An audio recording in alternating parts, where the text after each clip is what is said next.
Hi everyone, one trick to success as a part-time reseller is to stay organized. So today I'm going to share with you my inventory system. So stay tuned.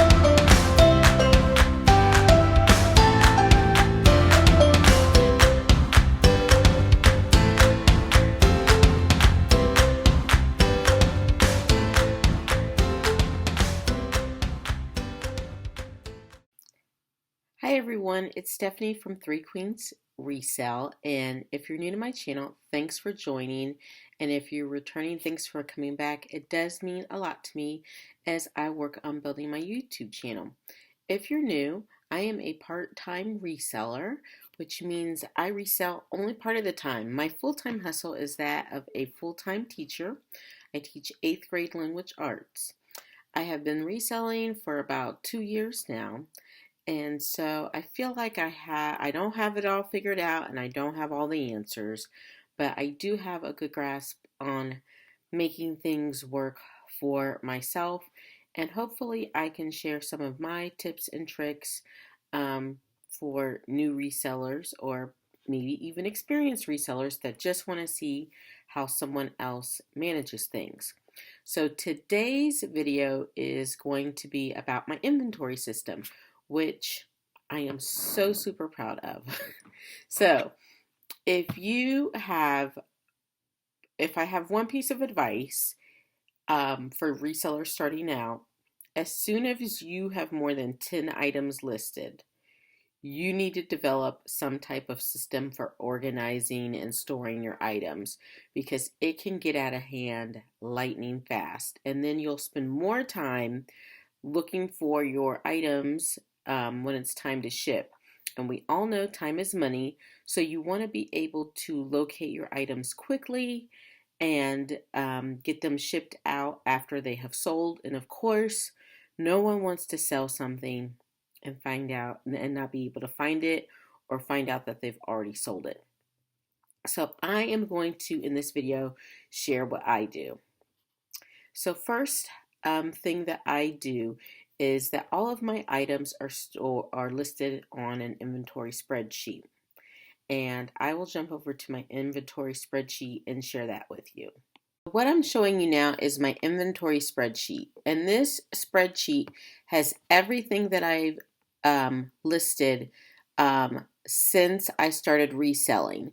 Now this is the January 2020 version. So what that means, in January, I removed all the items from the spreadsheet that were sold. So this light green here is what was sold last year. I moved on December 31st, I removed those so that my spreadsheet was starting new for the year of 2020 with the things that we're going to sell from January 1st on. So then if I go to the bottom of my spreadsheet, I have these numbers, okay? And that they're current for the year. Now those are not current because I haven't updated the formula at the bottom, but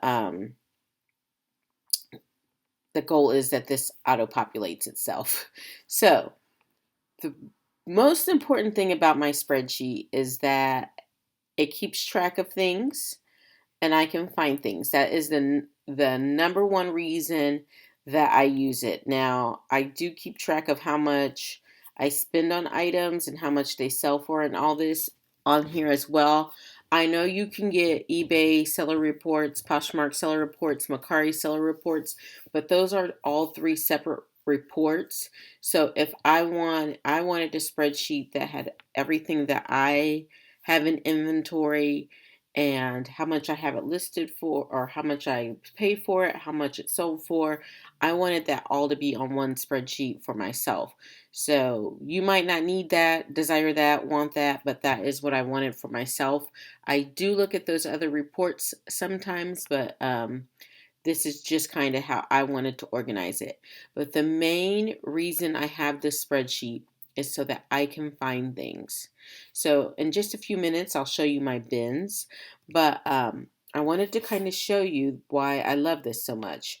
So let's say I sold something like, let's see. I would just type in the brand,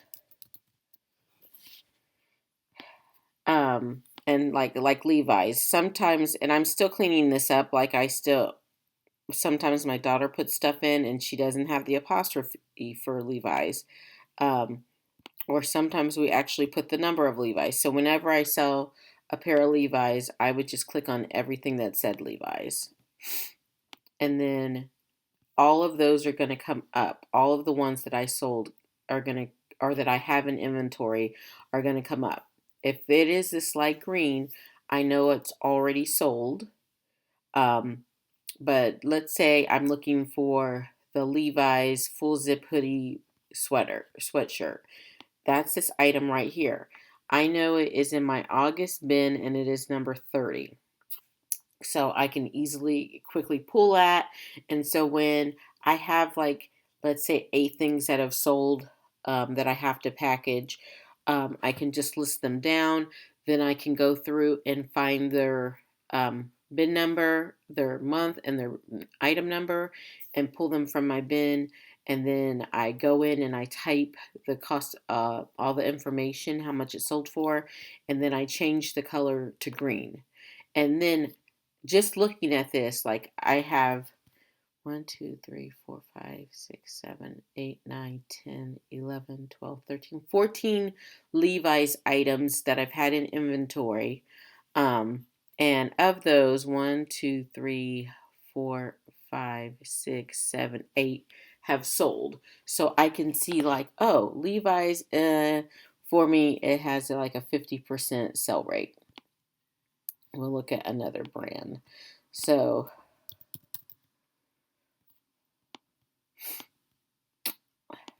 Lily Pulitzer is a good seller for me, and I always pick it up when I can find it. So here are all my Lily Pulitzer things that I have in stock. And as you can see, I've sold a lot of Lily. There's a lot of green there. And if I wanted to get fancy dancy, I could total up how much profit I've made off of just Lily Pulitzer things.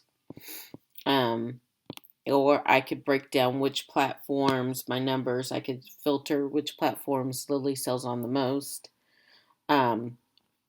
But once again, what I mostly use this in my day-to-day reselling business is to find my things quickly.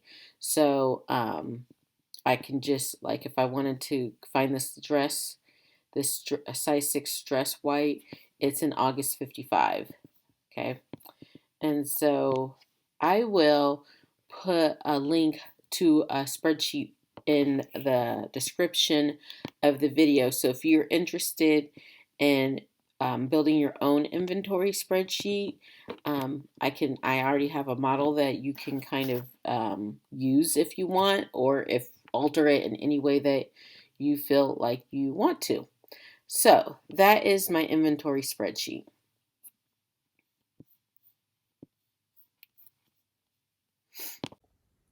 Okay, so we're going to just take a quick tour around my office. So these are my bins, and I have a cabinet there.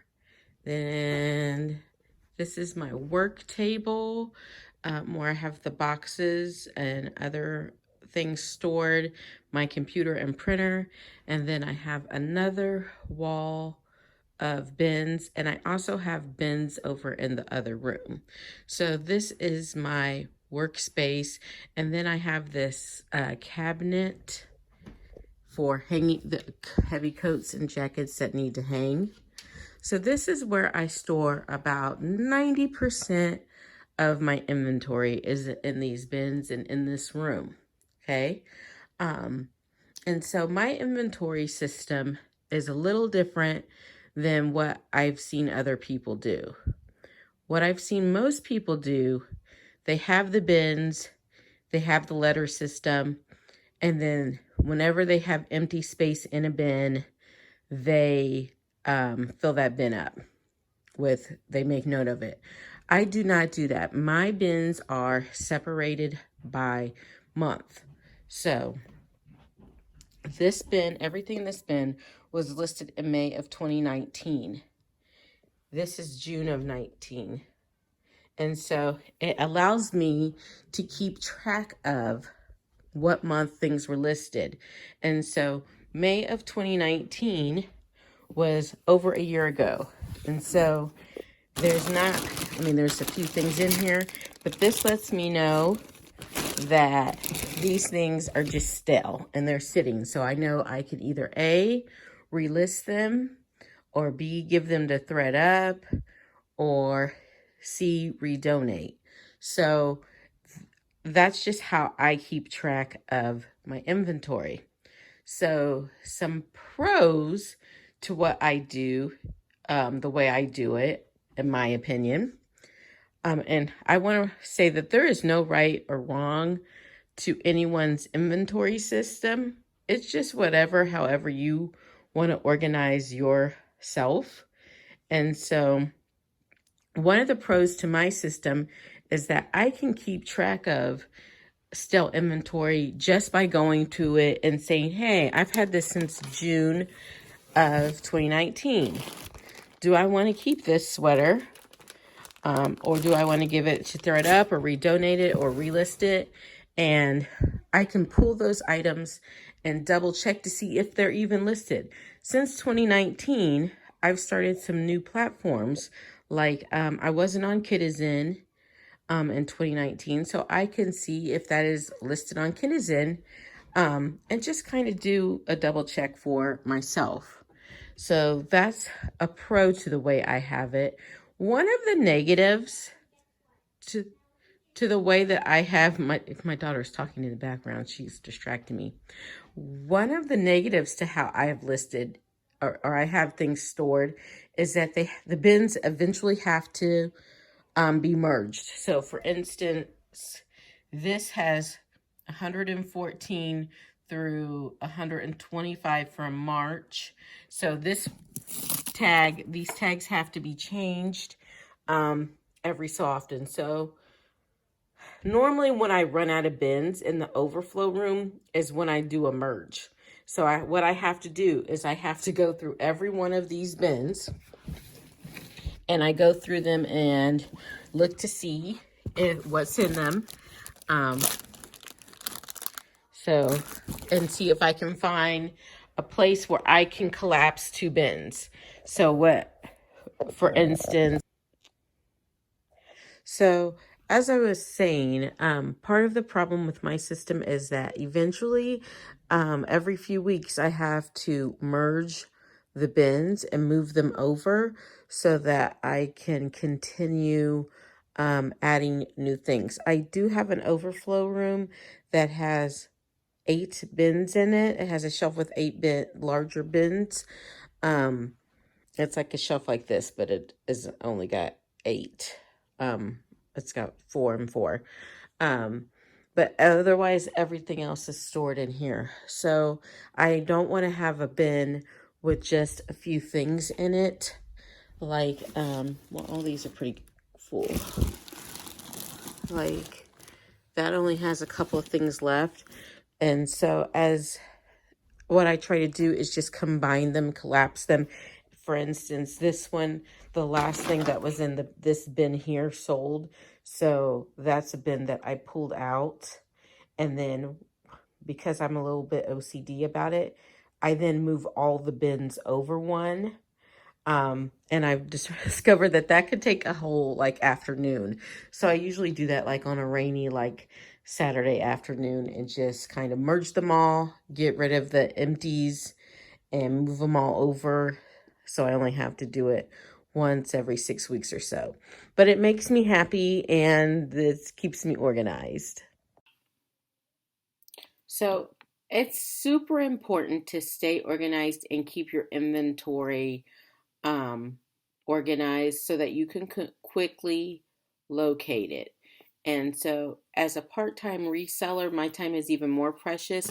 I only have about 2 hours a day to work on reselling. That includes processing, preparing my shipping, listing new items, and just taking care of any reseller duties. And I, on average, make over $300 a week reselling. And on average, I sell about 25 items. Of course, I would love to increase those numbers. Um, and I'm working hard to try to do that. That would require me to list a little bit more. But yeah, so that's my system. I talked about the pro. Oh, another kind of time saving effort that I do is that, of course, I'll find one. I pre-bag everything. So once I fold it, I have a folding board. Once I fold it, I pre-bag it. I try to stick, I have a pre-written note, typed out note that goes in there. So I go ahead and stick that in. And then if they order a bundle of something, if I sell a bundle, and it's on Poshmark, of course, because you can't use these on any. I have these cards, postcards, that if they order a bundle, I'll write a handwritten note. Otherwise, I simply don't have time for the handwritten notes during the school year, and sorry, I just don't. And I have ordered plenty of things from Poshmark, eBay, Mecari, and Kidizen myself, and all the things that I have ordered, I have not gotten a handwritten personalized note. And I certainly do not expect it. If I got it, I would read it. I'd be like, oh, this is nice. And then I would throw it in the recycle bin. So I think my little pre-written note is fine. And I have a thank you sticker that I use to cover up the inventory number once it is, as I'm putting it in the bags. What else can I tell you? If you have a question about my inventory system, or if I can be helpful in helping you set up an inventory system, make sure you leave me a comment down below. I am trying to work on building my YouTube channel and becoming providing more value to the reseller community, and not just be a consumer, but to kind of give back and share what I know. So yeah, leave me a comment. I would be happy to respond. And let me know what you think about my system. Do you think dividing it out by the months is like crazy? Or if you got a suggestion of how I could be more efficient, I'm always willing to listen. I'm not married to anything. I'm always looking to evolve and get better. So I do the pre-wrapping. I have my inventory spreadsheet. I think that's it. I think that's all the good stuff I have to show you. Now, this is only my inventory that's small clothing and small accessories. I will do another video on my inventory for shoes, handbags, and I kind of showed you my hanging stuff, larger things already, but I'll do another video about how I manage those items. But I am happy to say that I can easily pull and package 6 to 8 items in 40 minutes, 30 minutes or less. And if that's something that is of interest for you, I suggest that you get some type of system in check so that you can be more efficient. Once again, my name is Stephanie. I'm with Three Queens Resale, and I thank you so much for watching. And until next time, bye.